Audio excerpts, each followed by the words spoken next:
everyone, and welcome to the NFL version of Proline, direct from Las Vegas. It's Week 12 of the NFL season. I'm John Cranton, joined by Las Vegas handicappers Hollis Barnhart and Zach Zimini. Going to take a look at the upcoming games for the weekend, as well as some NFL future odds. First, I'm going to tell you how you can get aboard. Harvard, a 59-37 run in all sports since August 1st. You had a winning 5-pack last week, including that big top 25 play with Arizona State. Yes, Arizona State, boy, that was a great game watching them. It's always fun to see Notre Dame get knocked around and things like that, but when you got a big bet on Arizona State and it gets a little dicey, in that second half when they came back, and then they pulled out and just crushed them. But before I go any further, I just want to say this is Veterans Day, and, my father was an Air Force colonel, and I'd like to say thank you for his service and all the other veterans across the country.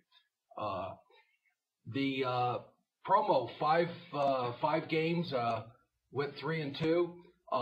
Basically, all 5 games were in the top 25, including that Game of the Year winner. This week, I've spotted a top 10 game, and it's my top 10 game of the year involving a team that's in the top 10. The Game of the Year this week meets my criteria of 94.3 probability of covering. Along with that, I have my Big 12 mismatch of the year and my SEC game of the month. And another feature for this, I'm offering a 3-0 guarantee on this, or all the plays on Sunday and Monday. NFL will be free. So come aboard at jimfeist.com. Get that top 10 game of the year, the Big 12 mismatch of the year, and my SEC game of the month. All right, and Zach, you're off that 4-1 Saturday in college football, 29-18 now on the season in college football, plus the NFL 30-9 run. How can folks get aboard this winning hot streak? Well, I'm trying to stay steady as possible. 62% in college football this year and 77% in the NFL. It's been each and every week. I'm trying not to get you 50% weekends in either sport. That's my goal when I handicap, is to pick the best games I see. And like I mentioned last week, I'll repeat it. You've got a wide range for both sports. There's games being played tonight, Tuesday, in college football for this week, all the way through Saturday. Big range right there. And then, of course, the NFL Thursday through Monday. So sometimes I might pick one game from Thursday in the NFL, 2 from Sunday, 1 from Monday, maybe a Thursday game in college football, 2, 3 on Saturday. But there's always going to be a 4 to 5 game pack where I see the value. And head on jimfeist.com. Less than a loss a week in the NFL season for 10 weeks in the NFL. Get on board with me, jimfeist.com. All right, and you can also find a handicapper 3-pack at jimfeist.com. That's 3 different plays from 3 different handicappers, Zach, Harvard, and Jim Feist. That is a combined 9-3 winning percentage off of a 2-1 Saturday. The one with Harvard's play on Arizona State, plus Zach had a total in there, LSU, Alabama, under the total. Easy winner, despite the fact that it was overtime. And you can find that at jimfeist.com, as well as another Jim Feist high roller release. He's a perfect 5-0 with these rare online high roller releases. That was the Arizona Cardinals on Sunday, and another one is available along with college plays, all at jimfeist.com. All right, let's take a look at some of these NFL future betting, which we looked a little bit at last week, and there's some more odds out. And of course, these change each week depending on how the teams do. Zach, you see any updates or betting value with some teams?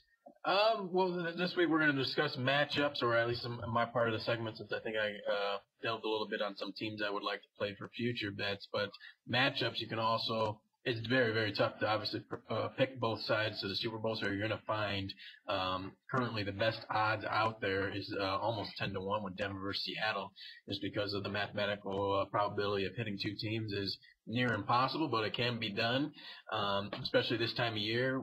You don't know if a team's going to be healthy, what seed they're going to be in the playoffs, et cetera, et cetera. So there's going to be a gamut of odds out there for teams to get to the Super Bowl. And I've circled 4 matchups I like. I'll touch on real real quick here. New England versus Green Bay. It's sitting in the 4th spot right now at plus 1865. Green Bay, they seem to have something going right now. I know you don't want to put too much into their blowout wins against the Bears. They're looking like one of the worst teams in football. But offensively, even though they barely beat the Dolphins, they got shellacked against the Saints on Sunday Night Football. But their offense is just looking like the best in football right now. Eddie Lacy, underrated back. The receivers are Jordy Nelson and Randall Cobb are getting open at will. And Aaron Rodgers, 6 touchdowns in 1 half. Are you kidding me? He's trying to surpass Andrew Luck and Peyton Manning and get that trophy for the MVP trophy. But Green Bay's playing phenomenal. New England, I'm seeing just great consistency from this team. Even though they've had injuries on defense, they might be old, et cetera, et cetera.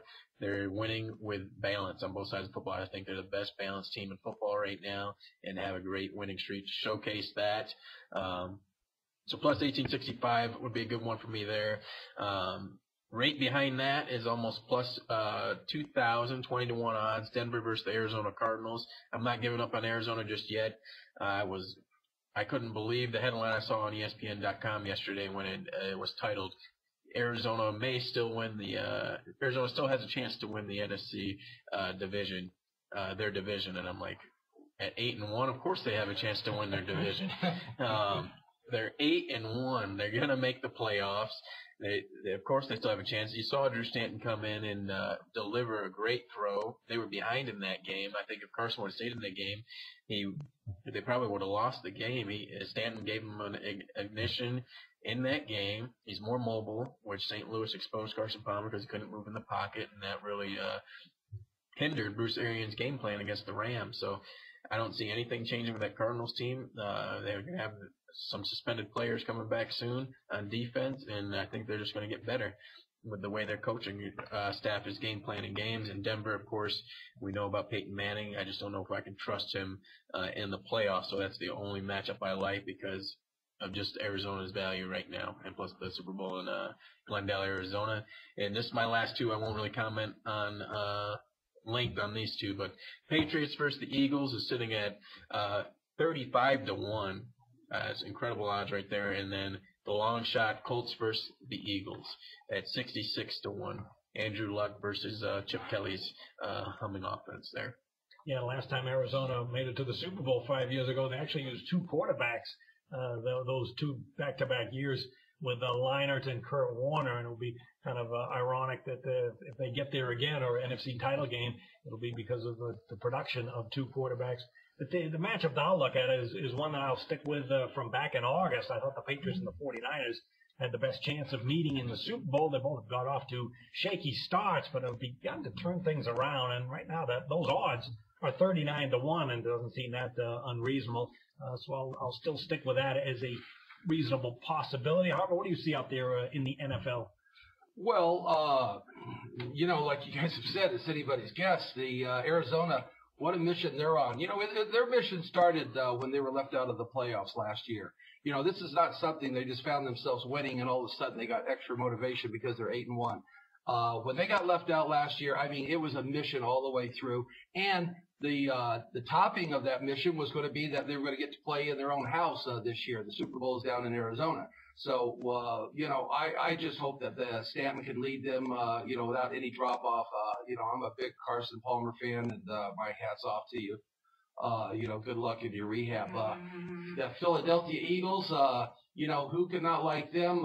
I've never really liked, I've always liked Chip Kelly and what he's done there. I don't think there's any drop off. In fact, I think that Sanchez, he has a stronger arm and he's a lot more mobile. So Denver, Philadelphia, I've been kind of on Denver either way. So you're going to get like 19-1 on either the Arizona or Philly, taking a shot at Denver. But here's a long shot for you. The Indianapolis Colts playing Green Bay. If you really believe that New England and Denver, who knows, maybe they'll meet for the AFC Championship like they did last year, or maybe they'll get knocked off before then. I'm not sure how that's going to play down. But, let's say Indianapolis goes a little bit. There's no problem, positioning Green Bay in there. And here you get 35-1. for a little Indianapolis if you think that Denver or New England might stub their toe. Keep in mind that Manning, it's easy for him. He's, cold weather. He's not very good. And certainly going to be cold during that stretch in January for those couple of games.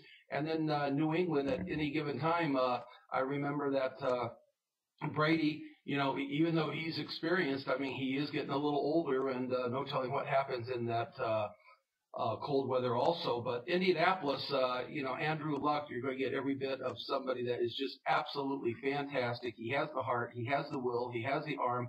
And then I like during October, there was a shot, a little piece during a 3-game stretch that their defense, I think on 45 third down conversions, they prevented like 38 or something like that. It was just phenomenal, but they were they're building that team back up defensively, and they know that's the road to the Super Bowl. So that would be a little 35-1 shot. Yeah, the team I'm starting to be a believer in is the Detroit Lions.